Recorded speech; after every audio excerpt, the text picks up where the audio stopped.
सबसे पहले बात कर लेते हैं हायाघाट विधानसभा की। ये विधानसभा क्यों खास है? दरभंगा जिले की ये विधानसभा है। फिलहाल तो बीजेपी ने यहाँ कब्जा किया है, लेकिन इस सीट का मिजाज क्या रहा है? क्या हमेशा से यहाँ बीजेपी का दबदबा रहा या फिर कोई चमत्कार हुआ? रंजन जी, अगर हायाघाट को स्कैन करें तो क्या नजर आता है? देखिए, हायाघाट विधानसभा सीट की हम बात करें तो जैसा आपने बताया कि दरभंगा जिला में है, लेकिन लोकसभा जो है वो समस्तीपुर है और समस्तीपुर लोकसभा के अंतर्गत ये सीट आती है। हायाघाट में जो है वो 1967 में अस्तित्व में आया था और पहले 3 चुनाव तक ये अनुसूचित जाति आरक्षित सीट थी। आपको बता दूं कि 1967, 1969 और 1972 में ये एससी आरक्षित सीट ही रही और यहाँ से उस वक्त जो है जो चुनाव जीते वो जीते बालेश्वर राम इन तीनों चुनावों में, और पहले विधायक जो हायाघाट के कह लीजिए तो बालेश्वर राम ही हैं। अब अगर हम इस सीट को और ज़्यादा स्कैन करें तो क्या कुछ दिखता है? दिखता यह है कि जब तक ये सीट आरक्षित रही, कांग्रेस का यहां पूरी तरह से दबदबा रहा, कब्जा रहा। लेकिन फिर धीरे धीरे सोशलिस्टों ने यहां पैर पसारना शुरू किया तो कांग्रेस की मुश्किलें बढ़ी। सोशलिस्ट विचारधारा वाली पार्टी जनता पार्टी को पहली जीत यहां पर मिली 1977 में। हालांकि कांग्रेस ने फिर लड़कर 1980 में यह सीट वापस ले ली, लेकिन बस कांग्रेस वहीं थम गई, क्योंकि उसके बाद कांग्रेस कभी मुख्य मुकाबले में आई नहीं। फिर सोशलिस्टों के बीच ही आपस में जो है राजनीतिक द्वंद्व देखने को मिलते रहा, लेकिन इन सब के बीच 2010 में बीजेपी ने इस क्षेत्र में एंट्री मारी और पहली जीत हासिल की। अगर आप हायाघाट विधानसभा सीट की बात करें तो जो अब तक 14 चुनाव हुए हैं उसमें कांग्रेस ने 4 बार ये सीट जीती है। बीजेपी, जनता दल और आरजेडी को 2-2 बार ये सीट मिली है। निर्दलीय भी यहां से 2 बार सीट निकालने में कामयाब हुए हैं। तो जनता पार्टी और जेडीयू जो है एक-एक अवसर पर यहां पर सफल रही है। अगर हम सबसे ज्यादा बार जीतने की बात करें तो बालेश्वर राम, जो कि यहाँ के पहले विधायक थे, वो 3 बार यहाँ से चुनाव जीते हैं। तो हरिनंदन यादव भी 3 बार यहाँ से सफल हुए हैं और उमाधर प्रसाद सिंह निर्दलीय लड़ते हुए 2 बार यहाँ से जीते और अमरनाथ गामी ने भी 2 बार यहाँ से सफलता अर्जित की है। अब हम आखिरी 3 चुनाव की बात कर लें जो 2010 से है, तो वहाँ पर आप देखते हैं कि 2010 में अमरनाथ गामी जो हैं वो बीजेपी के टिकट पर चुनावी मैदान में होते हैं। उनके सामने कांग्रेस ने अरविंद कुमार चौधरी को चुनावी मैदान में उतारा था, तो एलजेपी की तरफ से डॉक्टर शाहनवाज अहमद कैफी जो हैं वो यहां पर चुनाव लड़ने के लिए उतरे। लेकिन होता क्या है कि इस मुकाबले में आपको थोड़ा सा ट्रायंगुलर फाइट जैसी स्थिति बनती है। अमरनाथ गामी को 32,023 वोट मिलते हैं, मतलब 35.22%। अरविंद कुमार चौधरी को जो है सिर्फ 5,940 वोट, और यही वजह है कि कांग्रेस यहां तीसरे स्थान पर चली गई और एलजेपी दूसरा स्थान हासिल करने में सफल रही। डॉक्टर शाहनवाज अहमद कैफी को जो है वो लगभग 26,000 वोट मिले, मतलब कि 28.6% वोट। रामचंद्र प्रसाद और अशोक कुमार सिंह ये 2 निर्दलीय थे, इन दोनों ने भी जो है 4,500 से ज्यादा वोट लेकर आए। फिर आता है 2015, महागठबंधन बन चुका था। जेडीयू जो है आरजेडी और कांग्रेस के साथ एक खेमे में था, तो बीजेपी अलग थी।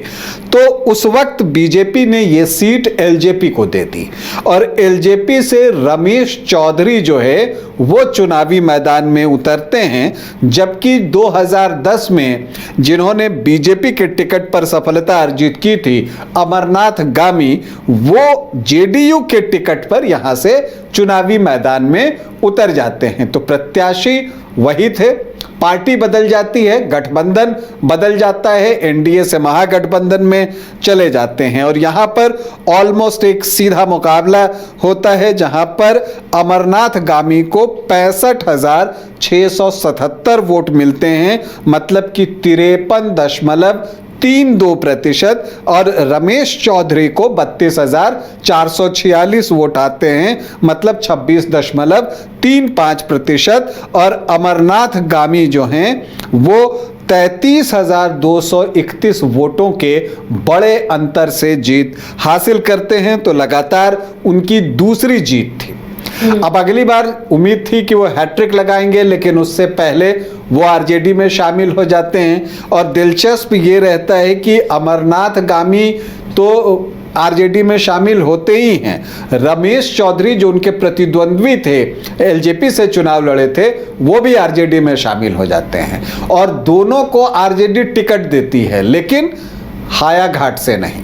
वो अमरनाथ गामी को जो है वो आपको दरभंगा शहर से जो है चुनावी मैदान में उतारती है, तो रमेश चौधरी को बहादुरपुर भेजती है चुनाव लड़ने के लिए और दोनों ने वहां पर तगड़ा जो है वो मुकाबला किया भी, जीत हासिल नहीं हो सकी।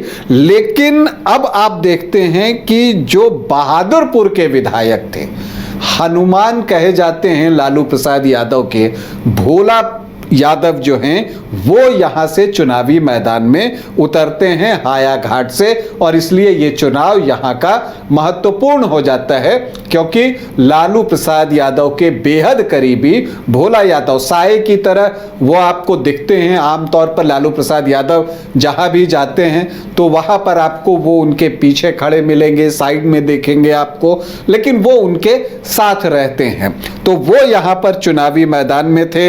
इन सब के बीच अब्दुल सलाम खान को भी जो है वो जैपल से टिकट मिल जाता है, रविंद्रनाथ सिंह भी यहां पर चुनावी मैदान में होते हैं। तो ऐसी परिस्थिति में बीजेपी जो है इस सीट पर रामचंद्र प्रसाद को चुनावी मैदान में उतारती है। रामचंद्र प्रसाद जो है वैश्य वर्ग से आते हैं, साहू हैं, भोला यादव थे, अब्दुल सलाम खान थे और रविंद्रनाथ सिंह थे।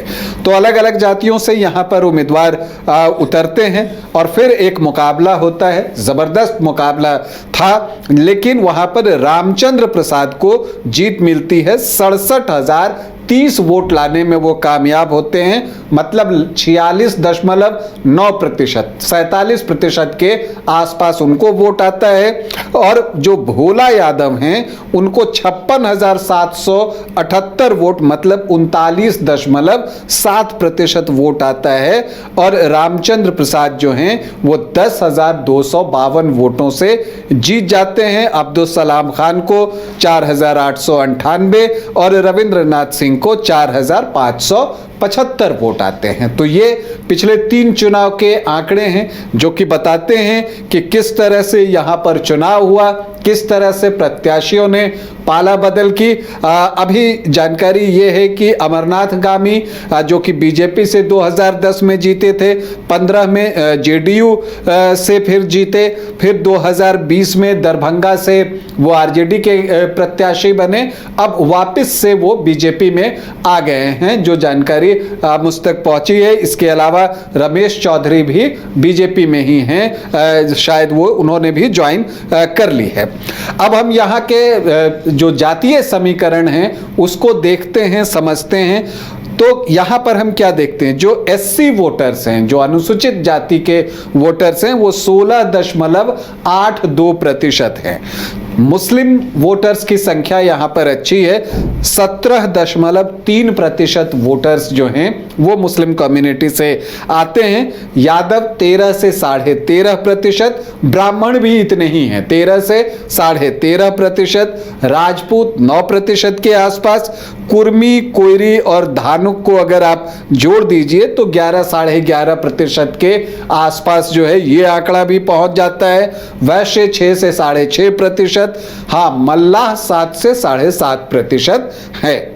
तो ऐसे में अगर आप आरजेडी का इक्वेशन देखिए तो पिछली बार तो वो सिर्फ M+Y पर थे, तो वो आंकड़ा लगभग 30-31% के आसपास पहुंचता है, लेकिन वो जीत दिलाने के लिए काफी नहीं है। हालांकि भोला यादव 39.7% वोट लाने में कामयाब हुए थे, लेकिन इस बार चीजें बदलेंगी, क्योंकि यहां पर वीआईपी से अगर महागठबंधन में रहता है वीआईपी, तो वैसी परिस्थिति में जो मल्लाह वोटर्स हैं 7-7.5%, वो जो है महागठबंधन के प्रत्याशी की तरफ जा सकता है।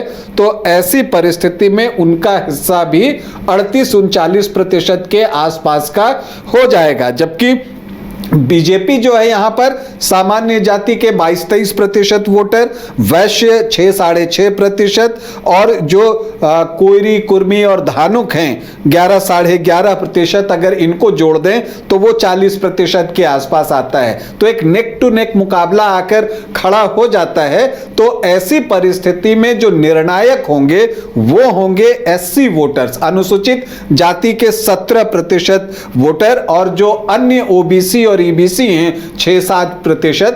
तो ये जो 22-23% का चंक है, उसमें से जिसने ज्यादा हासिल कर लिया, जीत उसकी हो जाएगी। तो हायाघाट का जो चुनाव है वो दिलचस्प स्थिति में इस बार पहुंचता हुआ दिख रहा है। अब ये देखना है कि हायाघाट में फिर से फूल खिलता है या इस बार हायाघाट में लालटेन जलता है। तो ये हायाघाट का समीकरण और हायाघाट के सीट का मिजाज रहा है, लेकिन बहुत दिलचस्प बनता हुआ इस बार भी यहाँ का मुकाबला नजर आ रहा है। और